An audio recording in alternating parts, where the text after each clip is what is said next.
5.3 સ્વાધ્યાયનો ત્રીજાનો 7મો દાખલો. આની અંદર આપણને એ આપ્યું છે 8, an ની કિંમત આપી છે 62, sn ની કિંમત આપી છે 210. તો આપણે n ની કિંમત શોધવાની છે, બરાબર. આમાં તમને એમ થશે કે હું an ની મદદથી n ગોતી લઉં, પણ d ની વેલ્યુ પણ નથી. મતલબ આપણે એમ વિચારતા ને કે an નું સૂત્ર ઈઝી પડે છે કે an is equal to a plus a into n minus 1d, બરાબર. તો અહીંયા આગળ તમે કિંમત લખી દેશો 62, અહીંયા આગળ સોરી પ્લસ કરવાનું હતું, આ પ્લસ બી કરી નાખ્યું n માઇનસ 1d, પણ n પણ નથી અને d પણ નથી. તો શું કરશો? તો આવા કેસની અંદર મતલબ તમને ક્યારે સમજ ના પડે કે અહીંયા તો આપણને આ પહેલા કરેલું છે એટલે આપણને ઈઝી લાગે, આમાં થોડું ઓલું અપોન મતલબ ફ્રેક્શન છે n અપોન 2 વાળું એટલે કંટાળો આવે, ઓબ્વિયસ છે. બટ આની અંદર n બી નથી અને d બી નથી, બે કિંમત નથી. 1 2 3 4 વસ્તુમાંથી બે કિંમત નથી, તો તમે બંને વસ્તુ વગર કેવી રીતે શોધી શકશો? બરાબર. આમાંને 62 માંથી 8 માઇનસ કરશો તો પણ n અને d નો જવાબ નહીં આવે. તો આના માટે આપણને જે બીજું સૂત્ર છે n અપોન 2, એમાં a પ્લસ l કરીએ છીએ, બરાબર. આપણે તો આની અંદર કેમ એ સૂત્ર વાપરવાનું? કારણ કે પહેલું પદ બી છે અને છેલ્લું પદ બી છે. આ વસ્તુ તમને એક્ઝામમાં ખબર પડવી જોઈએ કે કયું વસ્તુ લેવાથી આપણને જવાબ મળશે. આપણે જવાબ લાવવાનું છે. તો આમાં તો જો મેં તમારા પોઈન્ટ ઓફ વ્યૂ થી મેં કર્યું કે હું an નું પહેલા સૂત્ર વાપરી અને n અને d ગોતી લઈશ, પણ અહીંયા પોસિબલ નથી. તો હવે sn નું બી જો 2a વાળું સૂત્ર વાપરીએ ને કે n upon 2 બ્રેકેટમાં 2a plus n minus 1d, તો એમાં પણ તમે કહેશો કે એમાં પણ n અને d જોઈએ છે, એટલે ઈ સૂત્રથી કરશો તો ઈ પણ નકામું છે. તો આપણી પાસે કયું સૂત્ર છે હોય? તો આની અંદર n ની અને d ની કોઈની જરૂરત નથી. અહીંયા n છે પણ d ની જરૂરત નથી, તો d વગર આપણે n ની કિંમત ગોતી લઈશું, કારણ કે આની કિંમત છે આપણી પાસે, આની કિંમત છે ને આની કિંમત છે. 4 માંથી 3 કિંમત છે, 4 વસ્તુ છે 1 2 3 4, 4 માંથી 3 કિંમત છે આપણી પાસે, તો એક કિંમત આપણે ગોતી શકીએ. અહીંયા 4 માંથી 2 જ કિંમત છે, તો 2 ની કિંમત ના ગોતી શકાય. માટે આપણે આની મદદથી n ગોતશું અને પછી n ની મદદથી અહીંયા d ગોતીશું, બરાબર. તો 210 બરાબર n ના છેદમાં 2, a છે 8 અને છેલ્લું પદ છે 62, બરાબર. હવે આ 210 અને 2 ને તમે અહીંયા લઈ શકો છો, n 70, બરાબર. હવે આ બંનેનો પણ ગુણાકારનો સંબંધ છે, તો આને તમે ગુણાકાર ન કરો તો પણ ચાલે, કારણ કે અહીંયા પછી છેદ ઉડાડવાના જ છે. ઠીક છે. તો 0 0 કટ કરો, 7 તેરી 21, તો n બરાબર 6. તો અહીંયા આગળ n ની કિંમત મળી ગઈ. હવે n બરાબર 6 અહીંયા આપણે મૂકી શકશું તો d મળી જશે. તો અહીંયા 62 minus 8 is equal to n કેટલું આવ્યું? 6 માઇનસ 1 d. તો 62 માંથી 8 જશે એટલે 54, 54 બરાબર 5d. તો 54 ના છેદમાં 5 બરાબર d. ઓકે, ચેક કરી લો રાઈટ છે કે નહીં. 8મા દાખલામાં 5.3 નો ત્રીજાનો 8મો દાખલો, એમાં a અને n ગોતવાના છે. તો 7મા દાખલામાં શું હતું? d અને n ગોતવાના હતા, એટલે આપણે sn નું a પ્લસ l વાળું સૂત્ર લીધું હતું. આની અંદર a નથી આપ્યું અને n પણ નથી આપ્યું, તો આમાં તમે sn નું સૂત્ર મૂકશો તો એમાં બે વસ્તુ નથી તમારી પાસે, 4 માંથી a પણ નથી અને n પણ નથી, બરાબર. ઓલામાં તો શું હતું? d ની જરૂરત નહોતી એટલે d વગર ચાલી ગયું. હવે આની અંદર d આપેલું છે અને an આપેલું છે, તો આપણે an વાળા સૂત્રથી કરી શકશું કે an is equal to a plus n minus 1d. તો an આપેલું છે 4, a ગોતવાનું છે, બરાબર. n ગોતવાનું છે.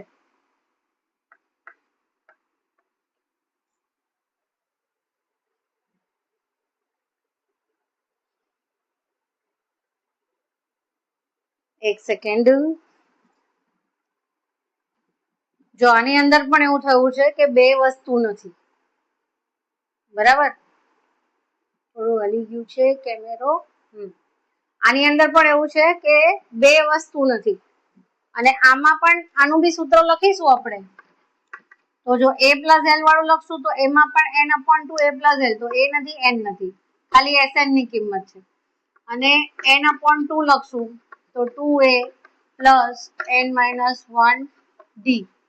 તો આમાં a નથી, n નથી અને d છે, પણ a અને આમાં પણ a અને n નથી અને આમાં પણ a અને n નથી. તો આપણે થોડુંક મગજ ચલાવીને દાખલો કરવો પડશે. a પ્લસ 2n-2, પછી આ 2 ને અહીંયા લઈ આવો, 4 plus 2 is equal to a plus 2n. પછી 6, હવે આપણે a ની કિંમત જોઈએ છે, બરાબર, તો આ 2n ને આપણે અહીંયા લાવી દેવાનું, ઇઝ ઇક્વલ ટુ a.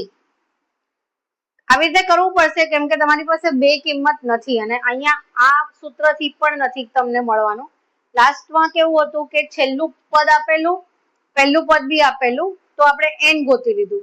આમાં પહેલું પદ નથી, છેલ્લું પદ છે પણ પહેલું પદ નથી, n નથી, તો કેવી રીતે ગોતીશું?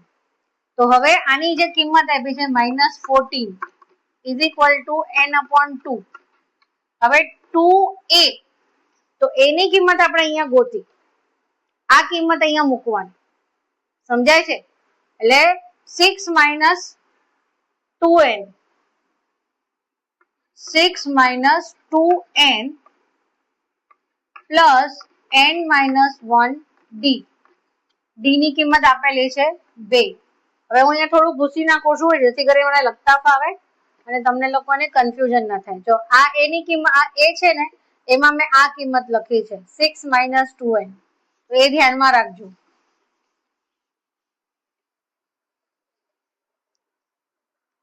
હવે આ 2 જે છે ને, આ આખા સાથે એનો ગુણાકાર છે, તો આ 2 ને આપણે ઉપર લઈ લઈએ એટલે -28 થઈ જશે. n બ્રેકેટમાં 6 દુ 12 માઇનસ 2 દુ 4n પ્લસ આ બે નો પણ બંને સાથે ગુણાકાર 2n માઇનસ 2. સમજાયું? આ 2 નો પણ આ બંને સાથે ગુણાકાર, અને આ d ની કિંમત પણ 2 છે, એનો પણ આ n અને -1 સાથે ગુણાકાર. હવે આ 2 નો ઘાત નથી, અહીંયા ઉપર છે.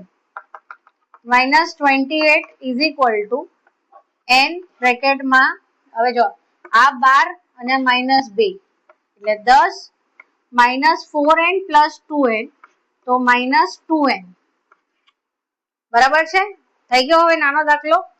હવે -28 10n -2n². હવે જો આની અંદર પણ તમે બંને બાજુ 2 થી ભાગી શકો છો, તો -14 is equal to 5n -n².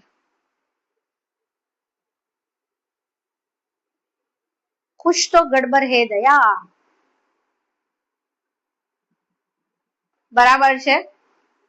હવે આ જે છે ને, આ માઇનસ માં છે, તો જ્યારે બી ઘાત વાળું નંબર હોય ને, એ માઇનસ માં ન હોવો જોઈએ, એટલે આ બંનેને આપણે આ બાજુ લઈ આવશું, એટલે n² પહેલા મૂકીશું, પછી આ બી આ બાજુ આવશે એટલે 5n થશે, અને આ તો આ જ બાજુ છે એટલે -14 થશે.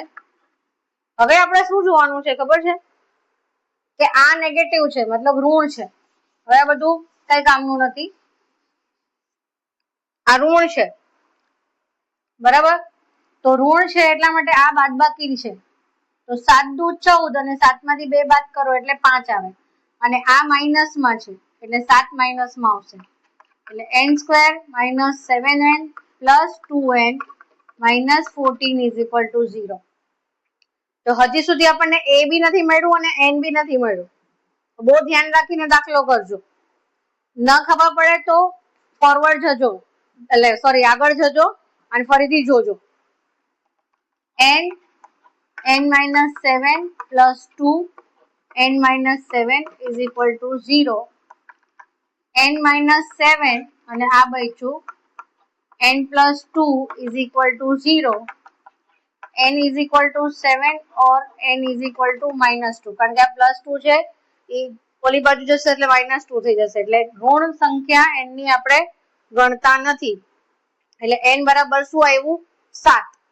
હવે અહીંયા આગળ આપણે an ના સૂત્રમાં n ની કિંમત મૂકી અને a ની કિંમત ગોતી શકશું. તો an is equal to a plus n minus 1 d. તો a7 આ આપણને આપેલું છે 4 is equal to a plus અને આ n શું છે 7, તો 7 minus 1 6 અને d કેટલું છે 2. તો 4 બરાબર a plus 12. તો 4 minus 12 બરાબર a. તો a બરાબર -8. એની કિંમત શું આવી? -8 અને n ની કિંમત આવી 7. ઓકે. 5.3 નો ત્રીજાનો 9મો દાખલો. આની અંદર તમને a આપેલું છે, n આપેલું છે, sn આપેલું છે અને d ગોતવાનું છે. બરાબર છે? an નથી આપ્યું એટલે કમ્પલસરી આપણે sn ની મદદથી d ગોતવું પડશે, કારણ કે an નથી આપ્યું તો an બી ન હોય અને d બી ન હોય તો પાછો એ જ પ્રોબ્લેમ થઈ જાય. તો આનો મદદથી આપણે ગોતીશું n/2 2a plus n minus 1 d. બરાબર?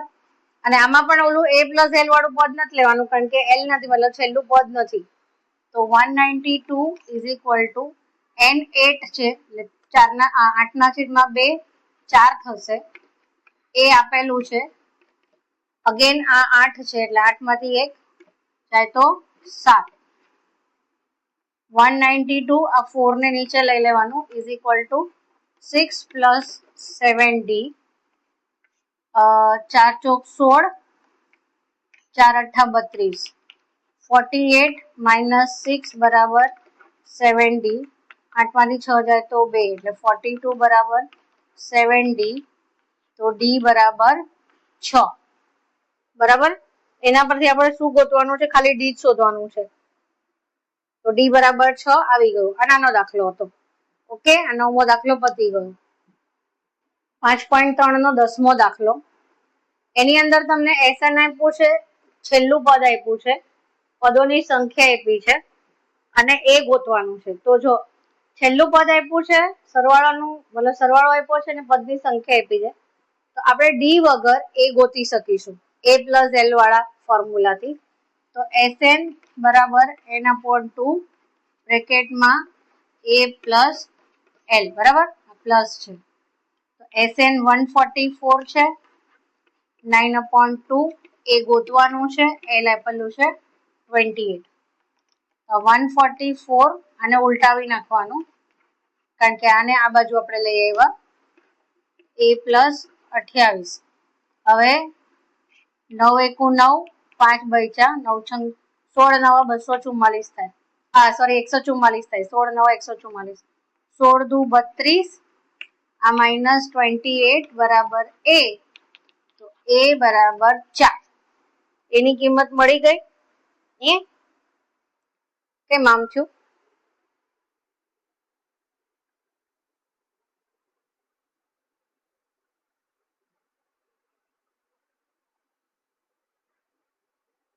બરાબર છે. એની કિંમત 4 આવી છે. બરાબર છે. બીજાના 10 દાખલા થઈ ગયા.